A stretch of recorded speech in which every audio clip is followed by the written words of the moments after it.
So I'm gonna talk about something that I got strong feelings about. Not so much. Oh, well, I still got them, but especially at the time, and that's warehouse safety, bro.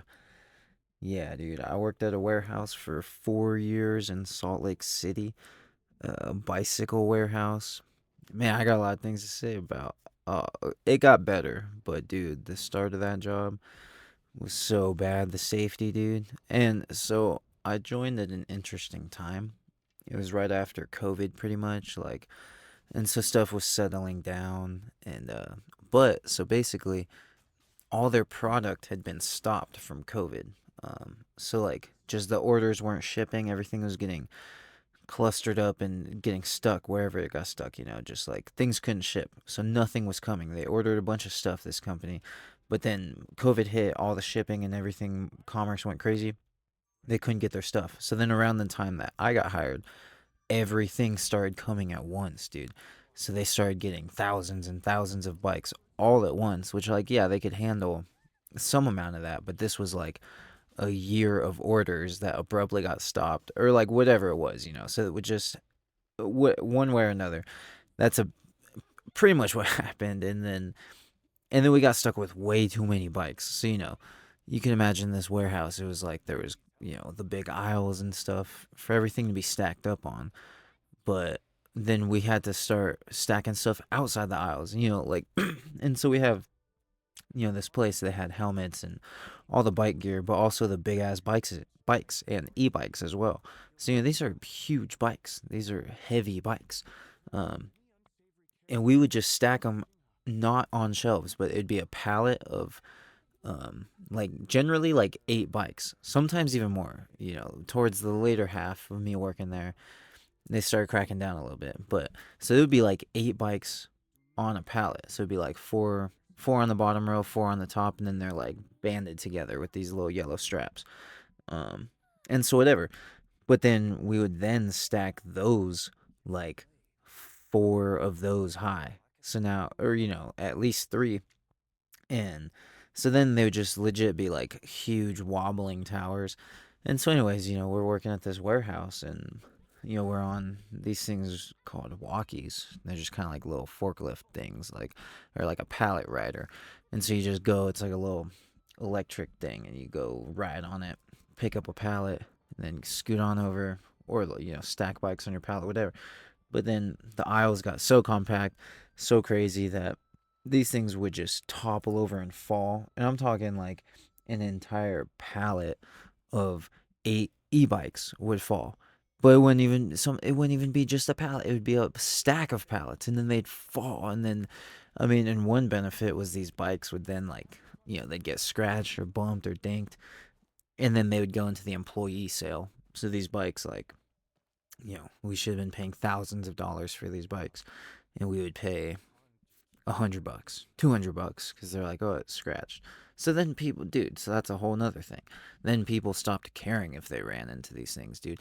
There was almost at a certain point an incentive to run into stuff, and maybe the company, I don't know, bro. I guess they must not.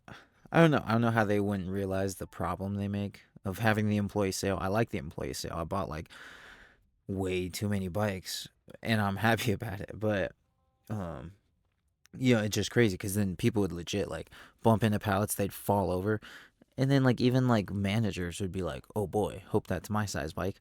I hope that bike is the one I want."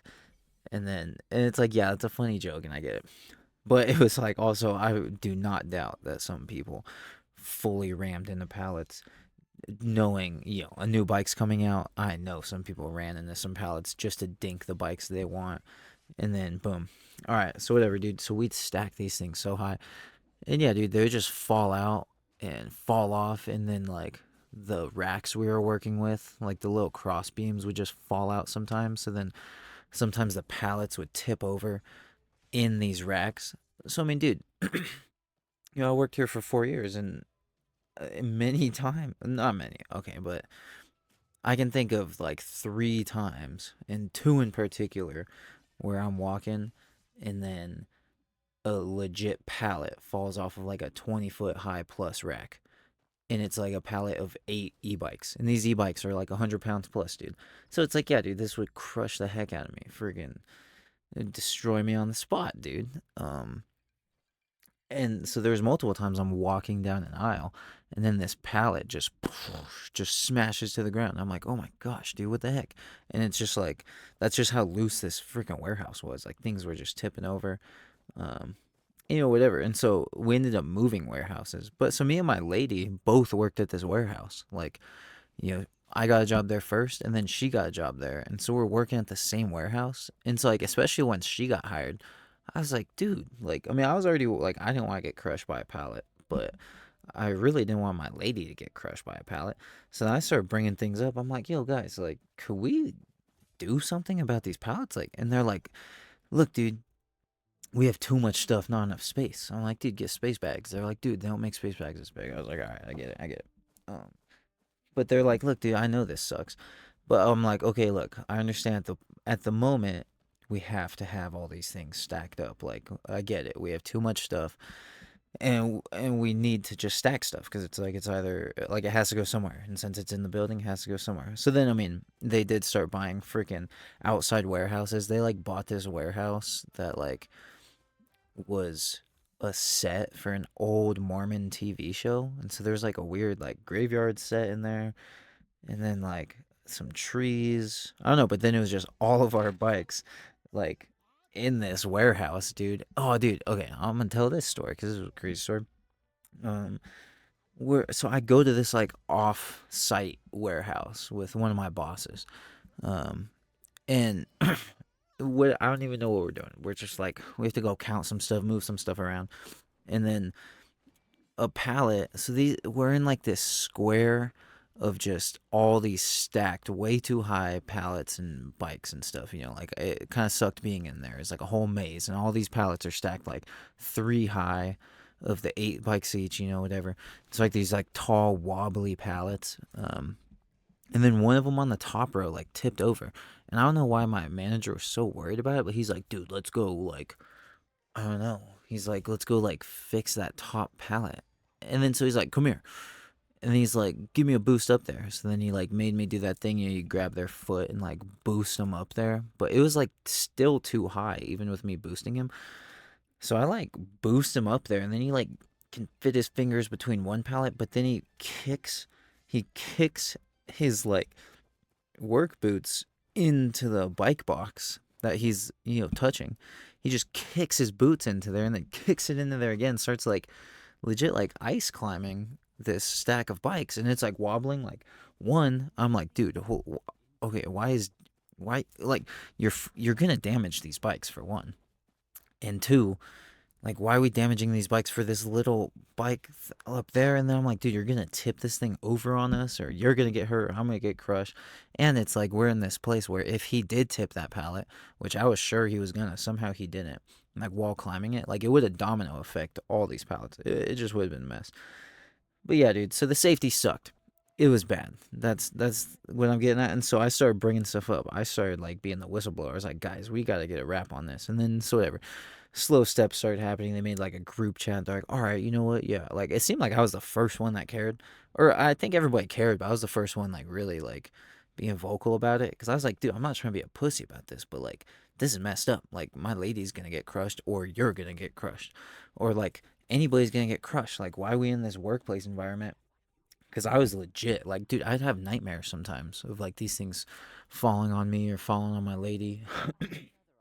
One time a dude was picking, that's what it's called, like you go around the warehouse and you're like picking equipment, or it's like I would pick bikes, my lady picked bikes, and then later I was in inventory. But so he was picking equipment, so he just goes around, grabs the stuff from the from the racks and stuff, and like a little headset tells him what to do. But so he was in like the tire aisle, and some of those would like go pretty high. Like these aisles would be like, we'd have these like little elevators that we'd drive around, like a cherry picker is what it's called. It's we'd be driving around these like big old elevators, like, so these rows go pretty high. This dude's picking equipment, he has a rack, and then just a stack of tires just falls and slams into his rack and like dents it, or like bends it pretty bad. But like it was from pretty high, and it was like a stack of like these bike tires, but a big bundle of bike tires, pretty freaking heavy, and dude, it like smashed through his cart. And so it's just like, yeah, cool, it hit his cart, but it easily could have hit him. And and a couple of my buddies almost got crushed by pallets too. And like, and so whatever. So obviously that was sucked, and so it's just a stressful work environment. So I did appreciate from the company after. I mean, it took a lot of hassling, and they should have cared a long time ago. But you know, but eventually they did care, and then we made the group chat, and then we started improving certain things. Like we did start like stacking things a little less high. And so part of the problem was that we were buying a new warehouse.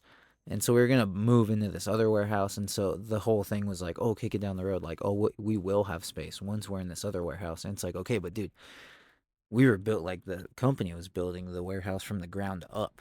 Like, so, it was like the warehouse took like 2 years to build. It's like the first 2 years of us working there. Like, this warehouse was started to arise like 6 months after I got there. I don't know, but so it's just like, oh, in the new warehouse it'll be fine. And it's like, okay, but we still have to deal with this for like somebody's gonna get crushed, and then dude, and then some of the people that they let drive the machines, dude. I don't know, bro. Go work at a warehouse. I mean, it was chill. I liked it. I was there for 4 years and I thought it was cool and I liked a lot of parts of it. But it's like, dude, sometimes they just, to get forklift certified. Yes, sir, I am forklift certified. But it's like, dude, I hate to admit it, but like, wow. And I was probably their best forklift driver. Not even trying to be all up on myself, but I'm saying, dude, at least they're safest. I definitely wasn't their fastest. I'd get made fun of being slow, but in terms of I never nicked nothing, dude. Dude, people like busted aisles. People blew into concrete pillars and smashed bikes, and dude, one dude ghost rode the forklift into a stack of pallets and almost tipped over this crazy stack of pallets. He didn't even know, dude. He was driving this forklift, big forklift too, and then he just jumps out and starts like texting someone. So he didn't even realize that he was like ghost riding the whip into a stack of pallets, dude. And whatever, dude. So there was so much negligence, and we kept saying, "I'll call OSHA." Dude, listen to this. We got this like new manager lady there, this HR lady, and, right, first things first, she started getting all friendly with the one dude, whatever. But then she's like the HR person. And so we go to her, like me and my lady, because me and my lady both started like being like, guys, can we fix this safety stuff? Because it was so bad. Like, I'm not going to show pictures, but boy, I have crazy pictures, dude, of like how bad, dude, just crazy pallets tipping over the emergency exits. Oh, okay. I could go on. I'm telling you, I could go on and on and on. But I walk in the HR lady's office. I'm like, yo, lady, um, can we just like, we've been telling everybody, I don't know what it was. It was probably like just something like where it's like, oh, we're only gonna stack too high, and then we're like, hey, look, everybody agreed on too high, but now like even the bosses are doing 3 high or whatever it was. And I was like, I'm again not trying to be a freaking bitch about it, but like, I legitimately think somebody's gonna get like really hurt. Like, and this is no cap, dude. I thought like this company. I legit thought somebody was gonna like get crushed. They'd get sued to the ground, and then I wouldn't have a job. But that never happened, luckily. But I'm not trying to exaggerate. I legit thought somebody was gonna get really hurt because of their negligence. So we're just telling this to the HR lady, and I don't know. She was like sort of listening, and she was like, "Oh yeah, like it's pretty bad out there." She's like, "You know what I was thinking?" And she's like, "I wouldn't do this, but like I do think it'd be funny to like make an OnlyFans where like it'd be like pictures of me with like maybe like an OSHA outfit and then all these safety concerns." And then and I was like, okay. Like I was there with my lady, one. And two, it's like, bro, you're like an HR lady? You're my boss? And I don't know, dude. I was just like, dude, I'm trying to tell you I don't want the homies to die. And you're like, what if I got naked and took pictures in an OSHA outfit? And I get it. It was funny. But just it wasn't the time or place. And then it was just awkward because I was like, yeah, that would be funny. And then she was like, sorry, oh yeah, but like this is a problem and we should like get it addressed. And I was like, yeah, I agree with you. I do agree with that part. Um, and yeah, and then pretty much honestly, the thing that fixed it was we got into a new warehouse. We kicked the can far enough. We made it into a new warehouse, and the warehouse had plenty of space. Everything was better. And in this company's defense, like they did listen to a lot of stuff after way too much prying. Fuck them, anyways. But they actually did like Like they did make an effort to like make things safer. It just took way too long and too much hassle for them to care as much as it, whatever. But they did make effort. Like, we just started strapping things better. We would double strap things. We wouldn't stack things so high. We wouldn't put bikes on their side on the top of the pallets because then those would get super high. And then we wouldn't like triple stack pallets, which should have never happened in the first place. Um, but yeah, so they, and it was nice because it was a big company. And, when they made the new warehouse, like they even made a safety council because of, and the one dude told me, he's like, dude, we made this little safety council because of you and your lady. Because you and your lady kept bringing all this stuff up. And so that was something that like me and my lady were happy about because it was a big company, pushing millions and millions of dollars all the, like, just like it's not a small company. And eventually our voices did make it somewhere to where they did care more. And then just because, then they did like make this little safety team. And then they, and we were in it and we would do meetings and then we would just kind of like talk about stuff that could be better, what could be improved, what looks sketchy, did anything happen that and then like once a week or like once a month or whatever it was, we would go deal with stuff. And so that was actually legit. Um so, kudos to that. So if you're at a warehouse, dude, and shit's going crazy, like maybe people will listen, if you want, or if you're somewhere else, people might actually listen. And dude, and we had to keep bringing stuff up. And then like, I think, at a certain point, people were getting upset for sure because it was like there was times there was stuff stacked up, and like my lady didn't want to. She would tell me, she's like, dude, I don't want to go pick equipment over there because like this pallet looks like it's gonna fall. And then, so then I'd be like, dude, tell him you're not working over there. Like, cause that's dangerous. Like, and it legit, it's not like she's just being a wuss. Like, it's like, no, it was actually sketchy. And so she'd just be like, yo, I'm not going to work over there until we get that fixed. And then, so eventually people would be like, okay, let's just get it fixed. And then other people started doing that. They'd be like, hey, so then they started like, not letting people work. If we saw something, we'd be like, okay, nobody work right here. I'm going to go get the machine. I'm going to go fix this pallet. And that started to become the norm. And that made all the difference. And that was good. And so, like, nobody did end up getting hurt. Whatever, not to like, not. And everybody started, like, once we started talking about it, more people were open to talking about it. And we started talking to all the people at the warehouse. And they're like, yeah, dude, this is messed. So then everything just got easier to talk about. And so I don't know, the warehouse safety sucked, but it was nice to show that, we could impact some things going on. And I do think we help people not get hurt. At least we didn't get hurt and nobody else. And that's not all us. Like there was a lot of people that helped out with that stuff. But I do think it kind of started with me and my lady actually caring and just starting to talk. Like I legitimately think if me and her, because a lot of these people had been there so long, so it's like everybody's all close and they don't want to be the wuss or the dude bringing stuff up. Like sometimes that can make you more comfortable to talk, and I think sometimes it almost makes it a little worse if you guys like know each other but you're not super friends, because then it's like, okay, well, you're my boss, or like all the bosses are friends, so then they don't want to be like, hey dude, in your section it's all fucked up over there, go fix it, or that kind of thing. But then we just kept talking about it, and then they showed that they cared, so people felt more comfortable to talk about it. And then like even the big boss of the whole warehouse, he started coming up to my lady and he was like, yo, like you just sometimes he would like check in with her like, hey, um like how have the pallets been, like have you seen anything fall? And he's like, but just like do it in this way that you can tell he cares. And the big boss of that company was actually sick, like once he was there, cool guy. uh, yeah, I don't know, just figured I'd hop on and talk about some warehouse safety, dude. So yeah, go talk to someone and maybe they'll listen eventually. Cool, thanks.